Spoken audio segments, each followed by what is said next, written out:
After a decade of telling stories, I was on the verge of quitting journalism. Then I met Ziad at a friend's Easter party in Istanbul. Everyone was so excited that this guy was going to be there because he usually didn't get much time off work.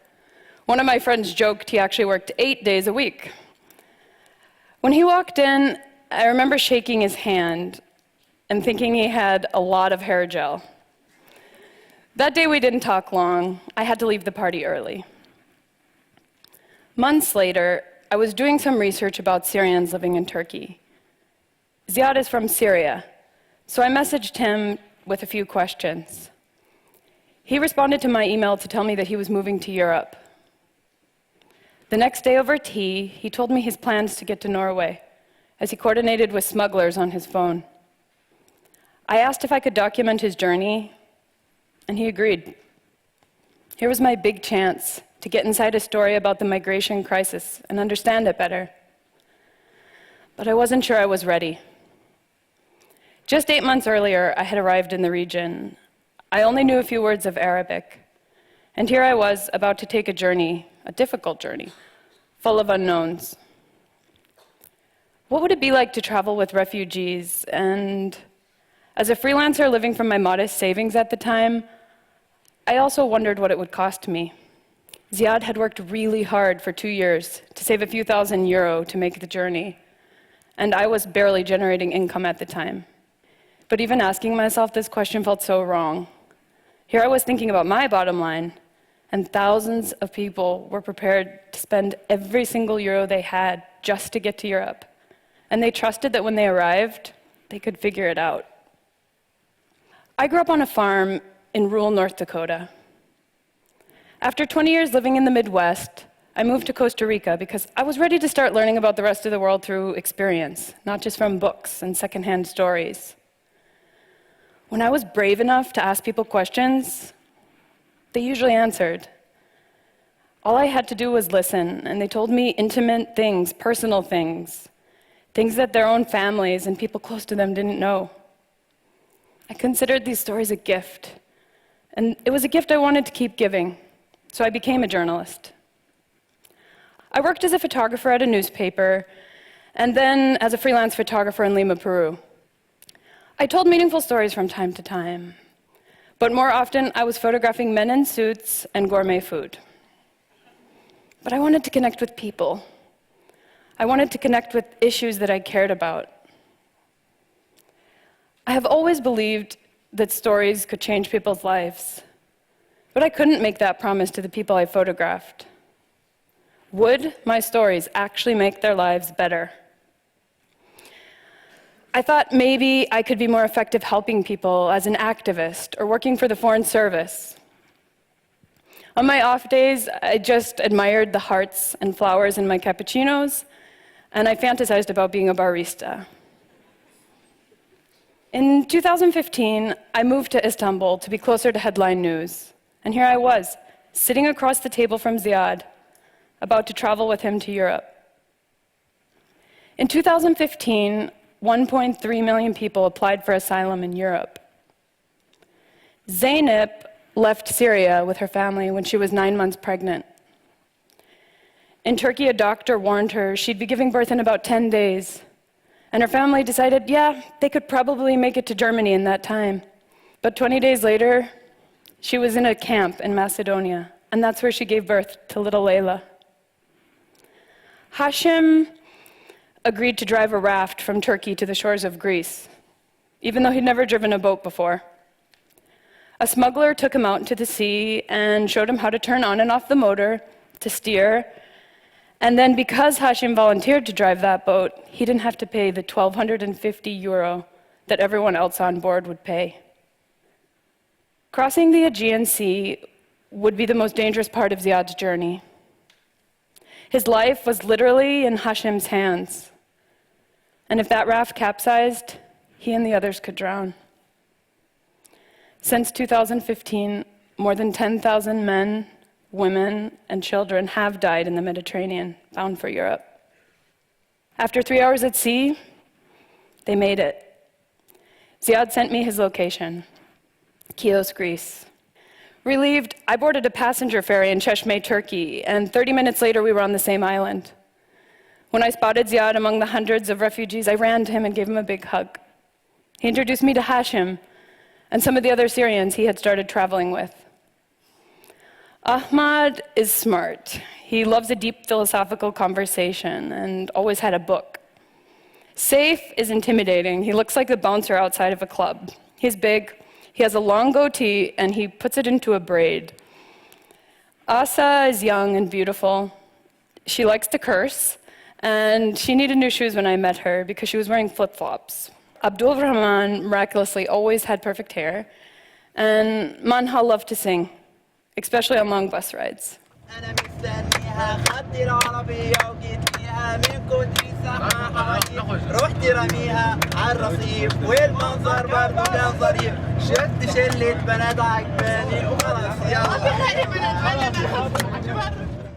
Later that afternoon, we arrived at the border with Macedonia.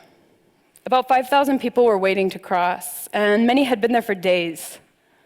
We decided to go back to sleep in a parking lot at a gas station a few kilometers away, because there, at least there was some light and a few bathrooms. Saif gave me his jacket to sleep on, and Ziad looked at the stars and reminisced about his village back in Syria. After closing our eyes for a few hours, we were woken by the sound of people around us gathering their things. Rumor had it the border was open. People were fighting over taxis, and some started to walk. Where everyone was waiting to cross the border had caught fire. The air was filled with smoke. I turned to my left, and I saw a woman holding her small baby. She held a mask to its tiny mouth to keep it from inhaling the smoke. I cried. After a few days with these guys, I really cared about them, and crossing that border into Macedonia seemed impossible. This was just the first of many borders they would cross. As they eased their way into the mob, I walked back to the road and took a taxi to the official border. Border Patrol stamped my passport, barely looked up at me. For me, there was a welcome to Macedonia. It would not be the same for Ziad and the others who were bound for a long night in the crowd. The next day, we were reunited. Their eyes were bloodshot from their long night in the cloud of smoke. I saw bruises on their legs, and when I asked where they came from, they said they were from the police who were trying to control the border with clubs. We sat down on the pavement and waited for a bus to Belgrade. Ziad fell asleep, and Hashim smoked cigarettes. 8 hours later, we were in Belgrade, and after a night's sleep, we were eager to get to the Hungarian border.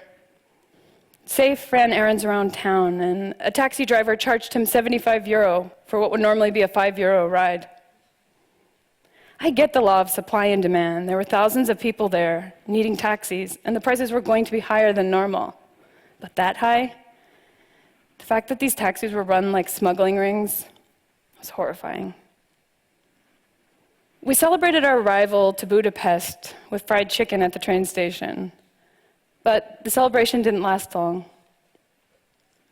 Minutes later, Hashim was cornered with dozens of refugees by police officers and held with no explanation. We had bought tickets to Vienna and didn't know if we should get on the train without Hashim or wait for him. Minutes before the train left, they finally let him go, and we boarded the train together. Along the way, Ziad, Hashim, and the others rarely complained. From the beginning of the journey, they had decided to look at it as an adventure, as if they were just 20-somethings backpacking through Europe. I actually really enjoyed getting to know them and hearing about their lives, their first loves, the taste of their mother's home cooking, their days at university. I often forgot the gravity of the situation for them. And it wasn't the things in their backpacks that made the journey more comfortable for me or for them. It was their mindset.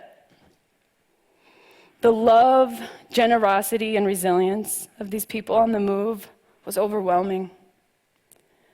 Having lost almost everything and seeing death around them far too often, they seemed to have a sharpened focus about what mattered in life.